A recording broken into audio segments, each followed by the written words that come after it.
is trading integrity for money. That's what's happening under the current leadership in Canada, which is a very poor imitation of the George Bush administration in the United States. He's referring to the United States because that's where he lives. For 40 years, he has not been a Canadian. I don't even think he knows much about Canada anymore. I mean, 40 years, and that's 40 years he's been smoking pot and drinking booze. I mean, he's in the last year given up his lifelong romance with drugs. But I'm not sure if there's any reason that we would go to Neil Young, who's known for two things besides drugs. It's his music. Why would we go to a drug-addicted musician for news about the environment or Aboriginal affairs or politics? Well, the reason is obvious. He doesn't know anything about the facts, but he's a celebrity, so he's perfect for low-information voters, and by that I mean most journalists. Well, this is a high-information show. We give you the facts that the CBC and the Globe and Mail and the Toronto Star don't even know about themselves. And one of our sources of facts is our next guest, Marc Morano. He's the publisher of ClimateDepot.com, and he joins us from Washington, as he does just about every week. Great to see you, Marc. You know, it's so ridiculous, it's almost pitiful to drag in an aging hippie druggie and say, here, read this cue card on the oil sands and we'll all write it down because we're fanboys. That's what they've done, because I don't think they have the science to make the case that way, do they? Yes, I'm going to give you the sober facts, if you will, from a sober journalist, okay. not drug addicted here. Yeah, this is what's happening here is that the global warming activists, and this was in New York Magazine last fall, that they call it a horrible misallocation of resources. They picked the wrong battle to try to turn into global warming battle. Now, by misallocation of resources, you mean the environmentalists are wasting their time and effort on the wrong thing?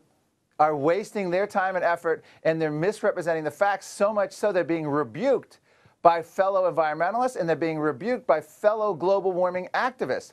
First of all, people like James Hansen started the ball rolling about over a year ago now, when he said it was game over for the climate based on all the reserves of oil sands. He came up with a huge number based on all the reserves when only 10% is recoverable. Well, this has now been challenged by global warming activists like Andrew Weaver, who said that it's only 0.03 Celsius detecting, assuming all of his facts are correct and assuming this carbon dioxide is the warming effect he thinks. It doesn't even come out to a perceptible amount, according to the activists, global warming activists. Ken Caldera, another global warming scientist, had said it's not even a detectable impact on the climate if we burned all the oil sands. Yeah. The IEA, the International Energy Agency chief economist, came out in November and said it's definitely wrong to say it's a major source. So, and then George Shultz, a global warming activist here in the United States, former Secretary of Defense, said it's a calamity. This is being delayed.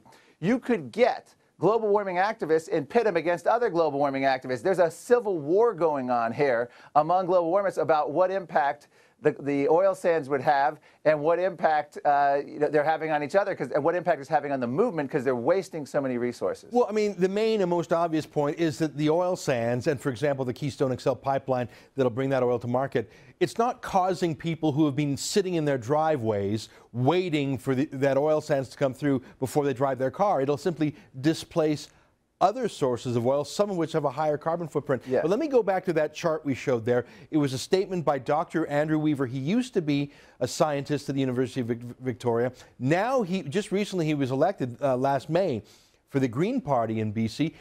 He actually sat on the stage with Neil Young. I think we got a photo of it on the weekend. So Andrew Weaver, who himself said, if you burn every drop of oil sands reserves, which, by the way, is going to take a century to do. Actually, at the current rate, it would take 300 years. You would only have 0.03 degrees difference. There he is on the left of the screen. He sat in stony silence while the guy 3 seats over was saying this is a terrible environmental disaster.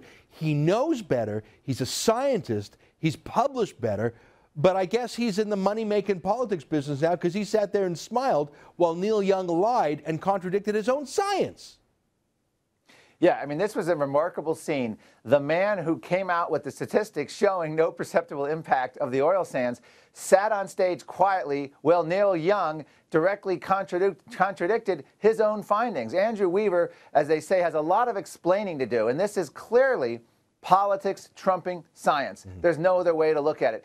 Ken Caldera, the other global warming scientist name I mentioned, he's opposed to the oil sands. He's opposed to it on moral grounds, sociological, all these other things, but he can't say it has any impact on the climate. He says there's no detectable impact. They know it. The scientists themselves know it. Now, James Hansen, I think he sold his ethics a long time ago, and I think he's just a pure political activist first and a scientist a distant second. So we expect that nonsense from him. But we should expect a lot more from Andrew Weaver and hope that he doesn't continue to sell out politics. You know, again, this is naked, bald, incorrect facts being stated in front of Andrew Weaver that he's done his own studies in correcting. So someone needs to get a microphone in Andrew Weaver's face and ask what he thinks of Neil Young's comments. Absolutely, and I tell you, if anyone's going to do that, it's going to be the Sun News Network. Mark, it's great to talk to you. Thanks for bringing the high information to our high information viewers.